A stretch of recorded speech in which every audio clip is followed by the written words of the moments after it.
This Chalk Talk is on the reuse of knowledge and experience in the software industry as opposed to what may be traditionally thought of as the reuse of components and objects, as in the physical pieces of software itself. The approaches for improving quality in manufacturing processes don't work especially well for software development. The quality improvement paradigm for the software industry that builds on manufacturing models but focuses on reused learning and experience by establishing experience factories works much better.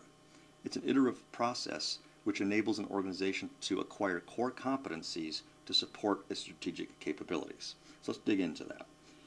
Problems arise when companies try to transfer the quality lessons learned in the manufacturing process to the software development process. And that's really the key, is that manufacturing is a highly repetitive, measurable, quantifiable event that can lend itself to quality improvement through statistics and modeling and continuous improvement, whereas development is a one-time thing. You don't develop software over and over and over. Each one is developed in a unique fashion. So it's really not possible to introduce the traditional quality type improvement of statistical control in something that is developed as opposed to something that is manufactured. So that paradigm shift just doesn't work very well for the software industry. A major problem with software engineering is that the data regarding a system's quality can be observed and measured only when the system is implemented. Unfortunately, at that stage, correcting a design defect requires expensive redesign and really complete rewrite back from ground zero of very complex components, if not the entire project. Quality management, therefore, must focus on the very early stages of the engineering process to reel that in. However, that process is very loosely defined and is virtually uncontrollable with quantitative data because, again, we are developing and discovering as part of that process. It's not something that is repetitive. So we really get a false sense of security by using some of the traditional well-tested manufacturing paradigms for quality improvement. So how does a company improve quality in a development environment instead of a production environment? The key is to build or package models so that they are reusable by other projects within the organization. That is, reuse knowledge and experience, or wisdom as I like to call it. Because of the relative newness of the software business, definitions or trade-offs just aren't commonplace. People don't have discussions about what qualities they really want in their software and certainly don't know how to articulate it. Do they care about reliability, user-friendliness, ease of modification, maintainability, robustness? Those kinds of things are all great buzzwords, but they really don't enter into a user's vocabulary. Software doesn't really break in the normal sense. It doesn't fail and then have to be replaced or sent in for repair. It evolves and changes. But we do know that no matter how good it is, in 3 to 5 years, it will have to evolve, have to change, and will be something of a whole new form if you're going to stay competitive.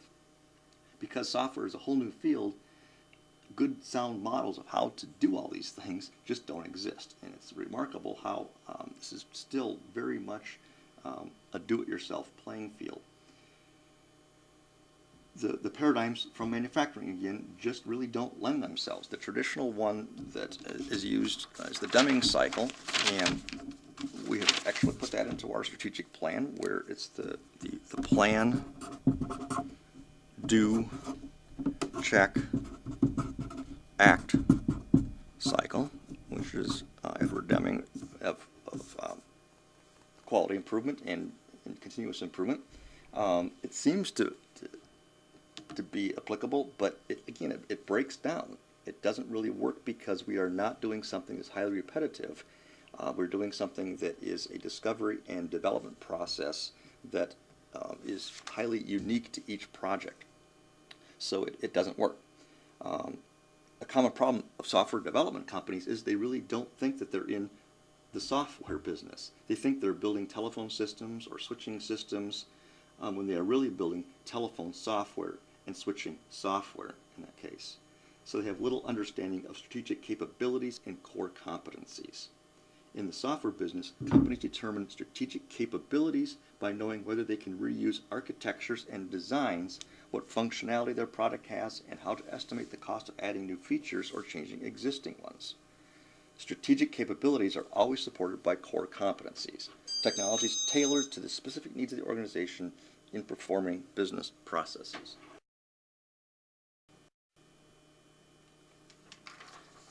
So the key here is really having a paradigm shift in the way we view what is valuable and what is an asset to the company. Just like from a manufacturing company, it's going to be the tooling, the know-how, the technique, the machinery, the recipes, things like that that make sense. But for us, it's really about capabilities and core competencies. Capabilities would be like we do data integration.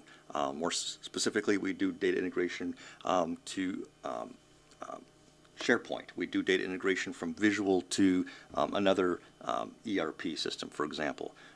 We do data integration, we do application integration. Our core competencies are understanding visual, understanding business, being able to close that last mile of integration so that it works complete without having that last little piece having left to the end user. These are brought together through a strategic planning process. The capabilities are always supported by core competencies, and we'll get more into that in the strategic planning talk. But it really does dovetail into this because the quality improvement process is about honing our capabilities and core competencies. So what's being proposed here is a different way of having a continuous quality improvement process other than the well-tested Deming cycle, the plan, do, check, act. That works pretty well if you have, let's say, a Pop-Tart or a donut where the sprinkles aren't quite covering the whole surface. So, as you measure that, you realize you have defects entering into the process, and you adjust your equipment and your process and your methods so that the sprinkles coming out of the sprinkling machine hit the thing right time, and and don't waste sprinkles in between donuts or Pop-Tarts, things like that. And you can improve the process that way, again, because it's highly repetitive. But that doesn't really lend itself to writing software. I don't know how we would do that if we were writing code or designing code for an integration. It doesn't really make a lot of sense because of that repetitive thing, and because by the time you discover that, it's so far down in the process of execution that you really can't do anything about it. It's way back in the design and conceptualization where that problem has to be solved. So we're proposing a little different cycle. And there are really two cycles. One is the traditional control, which is going to be a feedback cycle. And that's during the execution phase of the project itself. It provides analytical information about the project performance, development of comparing project data with the normal range for other projects of a similar nature, all the kind of things we do for project management. So this would be the typical control cycle. And I think we kind of have that under control. We know what that's all about. But there's a capitalization cycle that also takes place that's out here. And the capitalization cycle is really at the company level, the corporate level. It's feedback to the organization itself. Its purpose is to understand what happened by capturing experience and devising ways to transfer that experience across application domains and to accumulate reusable experience in the form of software artifacts that are applicable to other projects and can be used and improved upon in the analysis. It's an iterative process, but it abstracts out from the project itself. Now, it sounds a little bit mystifying, but it's really not all that complicated. And I don't know if you'll believe me with my wonderful diagram here, but it's really project learning and corporate learning. So we look at the project learning. It's pretty simple. We're doing the execution, we analyze the results, and we provide process with feedback from those results, and then update the process and re-execute. So that part, I think we understand. It's within the project, and we get better and better with it.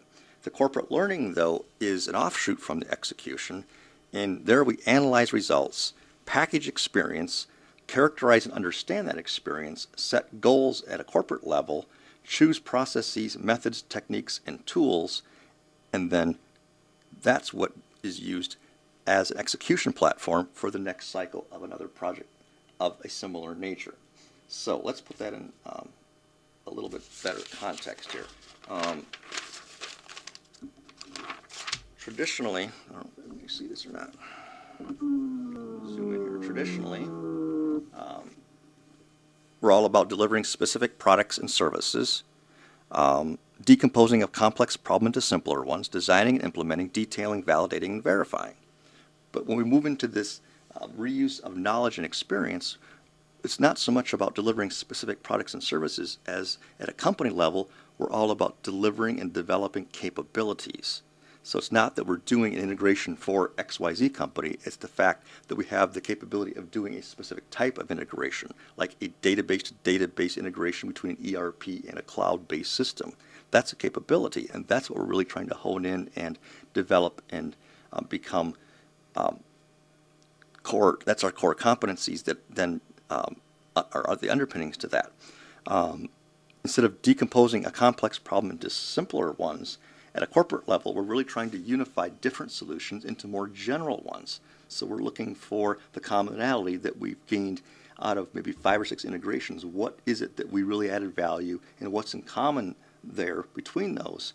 And we try to abstract that out and make some general solutions out of that that we can then offer as capabilities. Designing and implementing was really more about analyzing and synthesizing, again, bringing together. Instead of detailing things, we're abstracting from the detail. Instead of validating and verifying, it's about experimenting. So those are very different things, and they have to coexist to a certain extent. The traditional focus is pretty much the way it happens in the project part of it. So that, this control cycle, which is the project itself, still is going to be in the traditional focus, but the corporate learning, the capitalization of making us more valuable as a company, really needs to be over in the expanded focus. And because those are quite opposite, it's difficult to have those conversations in the same sentence or even with the same people. I think that's what causes some of the confusion. But if we don't do that, we're really reinventing the wheel over and over, and every day is a new day. And that's where economically and just growth-wise, it just isn't sustainable. So this model, I think, allows us to, this is probably a better picture than what I drew, really have these 2 loops going where you have the project learning and the corporate learning is how that works. The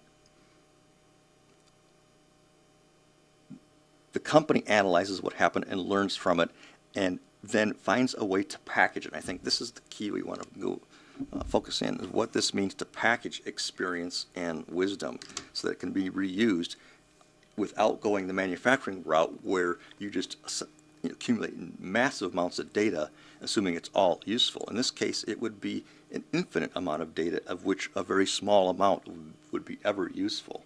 So that just doesn't work. We have to find a way to, as we're accumulating data, to discern whether it's useful or not. And so there's some little tricky paradigms here to jump through, little riddles, but they are quite manageable with a process that extracts and packages experience. So let's take a look at what this looks like in practice.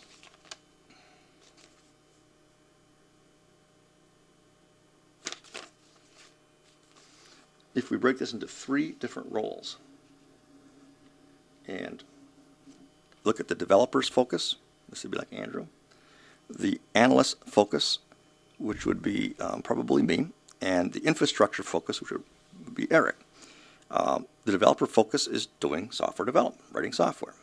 The analyst focus would be experience packaging, would be doing that abstraction, looking for commonality among other projects that are going on or have been going on, and looking for ways to glean experience out of that and package it. The support infrastructure role is to support both those, and that'll make more sense here. It's a little lame the way they have that worded. The developer's focus is on one application at a time, one project at a time. The analyst's focus is on an application domain, and domain is just a commonality. So if we're going to look at integration, then I would want to look at all the integrations that we do. If we're looking at application development, again, we look at all the different applications that we develop, not just one at a time. The infrastructure is really about organizing this information, a place to put my stuff. Developers' focus is in decomposing a problem into simpler ones. Analysts' focus is generalizing and formalizing solutions and products. And the infrastructure person's job is to find a way to categorize and organize this stuff. And that can be a bit maddening because you can't figure out what the category is until you figure out what is in the category, and you can't find out what's in the category until you know what the category is. So that's an iterative process that just has to be kind of wrestled with between the developer and the analyst. Tailor and apply process is the developer's focus. So we're going to have processes that are already out there that says we're going to do this kind of integration. Then we use this process 23B, and they're not all that specific like a manufacturing process, but they're going to have a structure to them. The analyst's focus is to synthesize the process so that they can be consumed and used by the developer. The infrastructure person's job is to fetch and retrieve this process information on demand, both for the developer's use and for the analyst's recall, synthesizing, resynthesizing, aggregating, analyzing, and then restoring and splitting and splintering and all that kind of stuff. So it gets to be a little maddening again there, I think, at least until we get some traction of how to organize the information and really what core competencies and capabilities we're focusing on. And that's how this gets narrowed down, so that we're not trying to be everything to everybody and accumulate all these different process steps. It's really about 3 or 4 core competencies and half a dozen of capabilities that we've strategically chosen to hone and get better at. Developers' focus is validation and verification. Analysts is all about experimenting, kicking tires, finding different ways of doing something. And here's the real juggernaut, I think, is finding a way to get all this information. The support infrastructures person is to say all this stuff is out there, but we really need an efficient, effective way to retrieve it when we don't necessarily even know what we're asking for, at least at first. So it becomes kind of a terminology riddle again until we get some of the categorization, organization, naming conventions down, getting some of the processes to the point where they're not constantly changing. I think then we get some traction and these things start taking place. But those 3 roles are very different, and I think if they get commingled, it's very difficult to understand what's going on here. They should really take place in separate areas. So for example, the support infrastructure person really is best serving the organization by being a librarian. You don't read the books. You're able to catalog them and give them the Library of Congress or Dewey Decimal Number and so forth. All that kind of categorization and labeling can take place without actually reading every book in the library. And that's really the key here, is to not get too far into the actual process steps themselves or into the knowledge itself. So,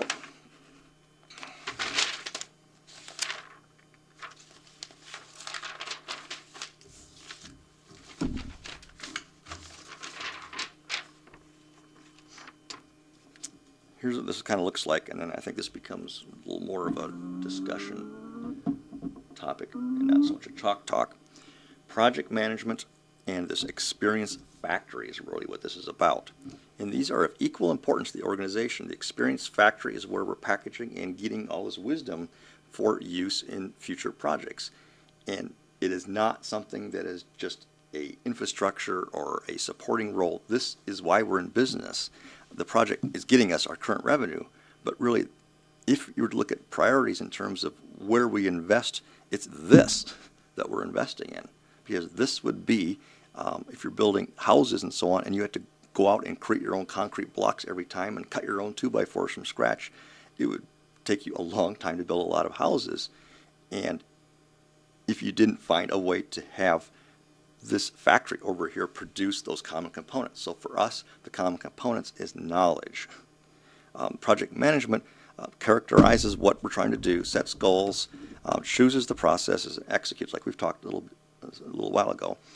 Experience factory is supporting the project, creating this experience base, which is I think a better term than knowledge base, and then finds a way to package it, which is a generalization, tailoring, and formalizing the way this information is stored in the experience space and then doing the analysis.